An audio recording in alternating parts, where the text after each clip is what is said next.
Hello प्यारे बच्चों, चलो हम अपना फिफ्थ टॉपिक शुरू करते हैं जो है विजुअलाइजिंग द नेशन।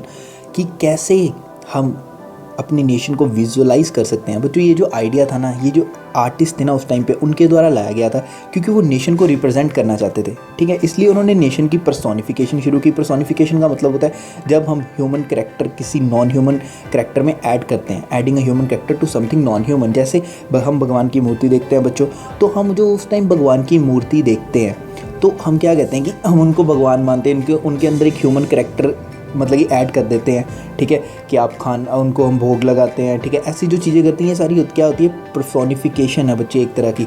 कि हम जो नॉन ह्यूमन थिंग है उसके अंदर हम ह्यूमन कैरेक्टर देख के हम उसको उसी तरह ट्रीट कर रहे हैं बच्चों। ठीक है, तो 18 और 19 सेंचुरी में बच्चों क्या होता है कि फीमेल फिगर्स को as a symbol of allegory use करना शुरू होता है या मानना शुरू होता है टू रिप्रेजेंट नेशन। जैसे हम अपनी इंडिया की बात करते हैं तो इंडिया को हम मदरलैंड है हमारी, ये हमारी माँ है। ठीक है, तो हमने जब भी हम इंडिया की मैप देखते हैं तो हम कई बार देखते हैं कि इंडिया के मैप में एक लेडी खड़ी है जिसको मतलब कि जिन्होंने रेड कलर की ड्रेस डाली है, मुकुट डाला हुआ है, ऐसे हम देखते हैं ना कई बार। तो ये एज अ एलेगरी इन्होंने रिप्रेजेंट करना शुरू किया कि जो फीमेल फिगर को इन्होंने रिलेट कर दिया बच्चों नेशन के साथ। ठीक है, तो जो ये फीमेल फिगर थी बच्चों, ये क्या रिप्रेजेंट करती, ये रिप्रेजेंट करती थी, ये एट्रीब्यूट करती थी बच्चों क्या, कि लिबर्टी है, आज़ादी है, जस्टिस मिलेगा सभी को। ठीक है, न्याय मिलेगा, रिपब्लिक होगा कि सभी के हाथ में मतलब कि लोगों के हाथ में पावर होगी। तो बच्चों ये जो लिबर्टी थी तो उसके कुछ सिंबल थे। ठीक है, जैसे किसी ने रेड कैप डाली है बच्चों, या फिर ब्रोकन चेन है, तो इसका मतलब होता था कि इसके पास लिबर्टी है। ठीक है, जस्टिस हमने कई बार अपने कोर्ट्स में देखा हुआ है कि ब्लाइंड फोल्डेड जो वुमेन होती है उनके हाथ में वेट स्केल है, विंग स्केल है।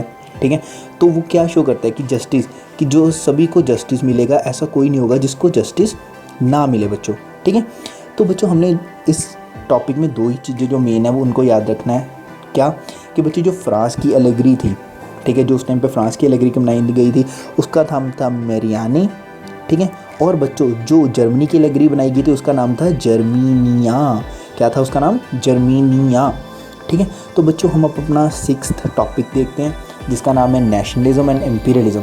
नेशनलिज्म का मतलब क्या है, हम सभी जानते हैं, अपने देश के प्रति प्यार, अपने देश के प्रति अपने आप को रिलेट करना। तो इस चीज़ को सभी को हम कहते हैं नेशनलिज्म। पर बच्चों एम्पीरियलिज्म की डेफिनेशन देने से पहले मैं आपको एक स्टोरी समझाता हूँ। हम एक बाल्कन स्टेट्स की बात करते हैं बच्चों। बाल्कन स्टेट में हम जब हम मैप देखेंगे ओटोमन एम्पायर का, उसमें हम बाल्कन स्टेट देखेंगे जिसमें कुछ कंट्रीज़ के नेम है, जैसे रोमेनिया है, बुल्गारिया है, ग्रीस है। ठीक है, ये हैं बच्चे बाल्कन स्टेट। ये जो सारी स्टेट्स थी ना बच्चे, वो थी ऑटोमन एम्पायर के अंडर। ठीक है, पर जो ये स्टेट्स थी ना, ये एक दूसरे से बहुत जेलस फील करती थी। ठीक है, तो ये एक दूसरे क्यों, और इस जेलसी की वजह से ये एक दूसरे के ऊपर कंट्रोल करना चाहती थी। ठीक है, ये ऑटोमन एम्पायर से बाहर निकलना चाहती थी। धीरे धीरे धीरे करके बच्चे ये जो सारी टेरिटरीज़ थी, ठीक है, इन्होंने मतलब कि क्या किया, ये ऑटोमन एम्पायर से बाहर हो गई। ठीक है, और अपने आप को इन्होंने इंडिपेंडेंट बना लिया।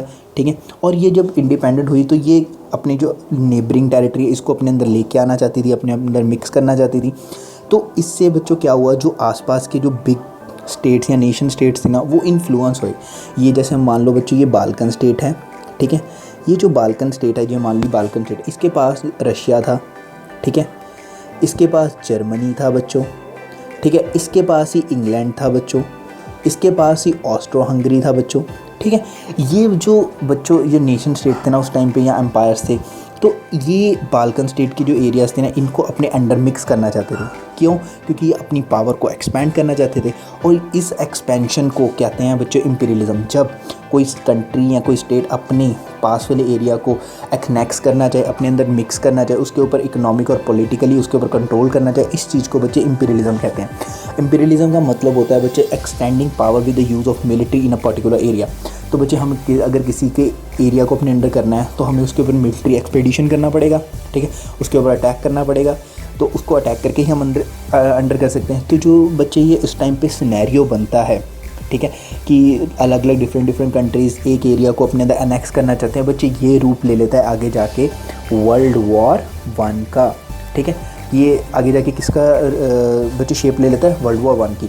मैनी जो कंट्रीज़ थी अलग अलग वर्ल्ड में या यूरोप में, उनको कॉलोनाइज़ कर लिया जाता है। किनके द्वारा? यूरोपियन पावर के द्वारा। हम जानते हैं कि इंडिया को भी किसने कॉलोनाइज़ किया था? ब्रिटिशर्स ने इंडिया को कॉलोनाइज़ किया।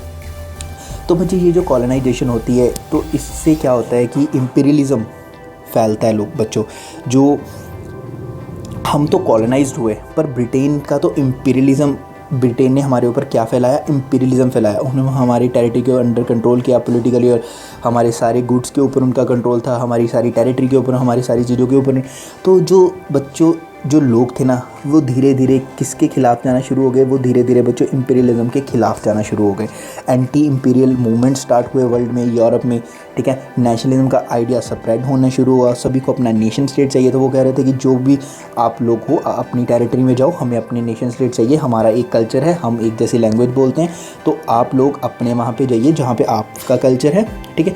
तो बच्चों ये आइडिया फैलता है जिसमें सभी कहीं nation state independent countries establish होने के, जैसे इंडिया में फैला कि इंडिया में हम 1947 में हमने क्या किया कि नहीं, हमें ब्रिटिशर का रूल नहीं चाहिए, आप अपने ब्रिटेन में जाओ, हमें अपनी इंडिया की, हमें अपनी इंडिया के साथ छोड़ दो, हम अपने इंडिया को खुद देखेंगे। तो ये क्या था बच्चों? ये नेशनलिज्म मूवमेंट्स की वजह से, नेशनलिज्म की वजह से ही ये स्टेट आई इंडिया में कि इंडिया एक इंडिपेंडेंट कंट्री बन सका, ठीक है बच्चों।